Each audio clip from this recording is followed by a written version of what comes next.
Mike and Aziza, your time has come. I will be putting a warning before I speak about what Mike has done. If you know, it's to do with children, so I will warn you before that happens. It may be upsetting to some. Mike, 31, from Ohio, meets Aziza, 20, from Russia. They met on a language learning website. She was trying to learn better English, he was trying to learn better Russian, and they clicked. Mike works for the municipal court, which is kind of funny when you see where he is now. He has an IT job, so he has a pretty decent job. He has his own home, but he says he's had a very hard time dating. Now they have met. He flew up to Russia and he stayed there a week where they decided, okay, this is it. We're going to get married. They got engaged right away. They did the K1. She had previously tried to come to America before she met him on a work visa, and it was denied. And then right after that is when she says that she kind of felt romantic feelings toward him, and they got together. Now, though Mike has a great job, he still needed to refinance his house and borrow money just so that he could pay for the K1 process, because if you don't know, it is very pricey. Now, all of Mike's friends and family are questioning her intentions. They're questioning the 20-year-old's intentions of why she wants to come over here, and not Mike's of why he's going after a 20-year-old student from Russia. Just kind of odd, especially when we see what comes up. Aziza arrives in New York. He flew her in New York even though he lives in Ohio, just so that he could show her the city. This is where we learn that Mike and Aziza have never gone the full way in the bedroom. They have only kissed and held hands. Mike seems a little bit about that. Aziza is like, mm-hmm. Now, Aziza's a very pretty girl, but the way she dresses is so childlike, and she looks really, really young. She's petite. She just has this childlike look, and she looks like she came out of a Delia's catalog from the early 2000s. She says that she has been trying to come to America since she was 15 years old, and it's just amazing that she just fell in love with an American. I'm not going to talk too bad about Aziza. She's young. She wanted to come to America. Cool. But then she gets this guy, and even their first night together, she seemed so uncomfortable around him. I mean, I don't blame her. He gives me the skeeves, but it was just very awkward. They leave NYC, they head back to his home in Cleveland, and his mom actually put out a nice little welcome basket, welcome to America basket for her, which I thought was really sweet. And he actually has a pretty nice house. But every single interview that Mike does, those one-on-ones, he constantly reminds us how they haven't consummated the relationship. So Mike takes her to meet his family, and I gotta talk about the spread. His mom put out corn on the cob, burgers, fruits. It was kind of just a boring American spread. Sorry, it's not up in my top 10. I think that Libby and Andre's family wins the best spread so far.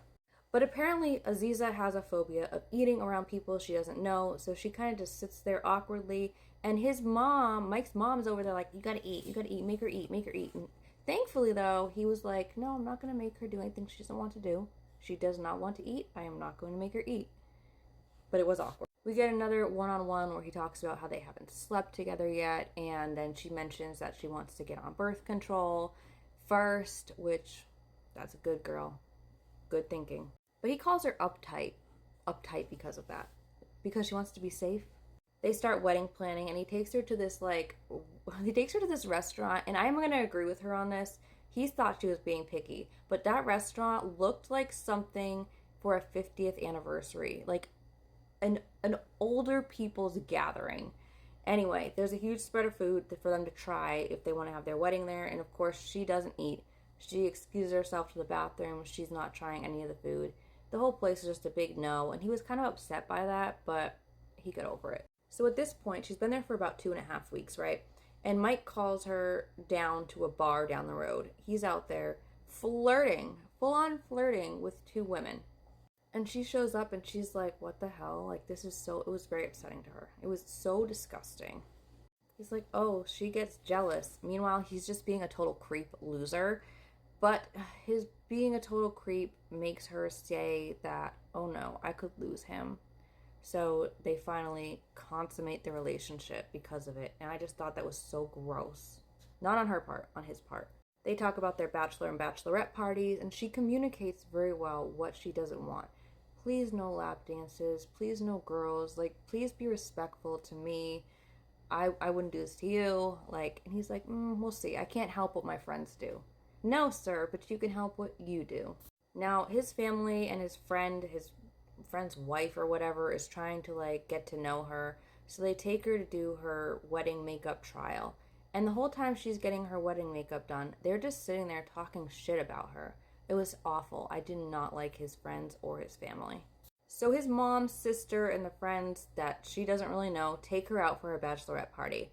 And mind you, she's freshly 21. The girl probably hasn't had much experience drinking. She hasn't seen the type, and she's just like unsure. She smells the alcohol, and she's like, I don't know. And the whole time, the mom is just riling her up and being rude as hell the whole time. And then she's like, you know what, Aziza? I bet that you're gonna get married, and the day after you get married, you're gonna poison our whole family. I felt so bad for Aziza. Like, shut up. Oh my God.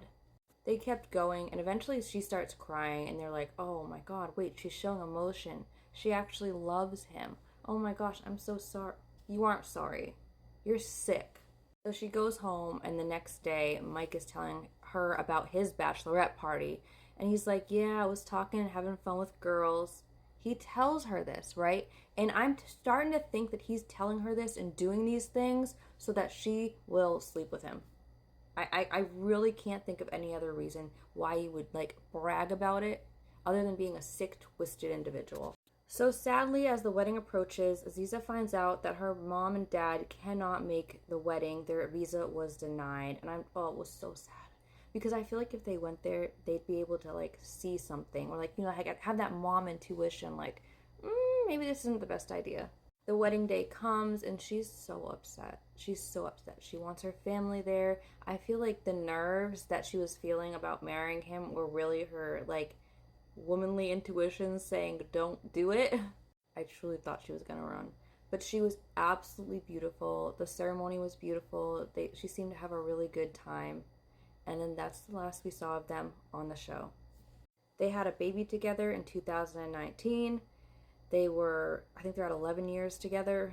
And here's where I'm going to say, stop if you do not want to hear anything about children upsetting things. In 2023, Mike was arrested for possessing CSAM. He had things of children under 12 and distribution. He got 121 months in prison, which he is currently serving. And in July of this year, he put in an appeal. Now, his defense was that he had just got a BitTorrent and downloaded a load of those kind of videos, like adult videos. But his searches were teen girls, small petite frames, because he likes small, petite, young-looking women. And it just so happened that in that batch of videos, there were some of children. And he said, I knew there were children, and I planned to delete them. I sent them out, and I forgot to delete them. I'm going to tell you this right now. I don't care if you watch those videos, right? The adult version. But if you see a child, you pick up the phone, and you call the fucking FBI, and you say, hey, so I was downloading this stuff, and I came across this, and I am not going to go to jail for this. You need to come and, like, figure this out. Okay? He didn't do that. He kept those videos, especially of someone under 12. Are you kidding me? You call. I don't care if it makes you look like you call. Anyway, he put in an appeal to say that his trial counsel was ineffective and his appeal was denied. Aziza has stuck by him. She has gone completely private. I cannot tell you what she is doing now other than raising their child.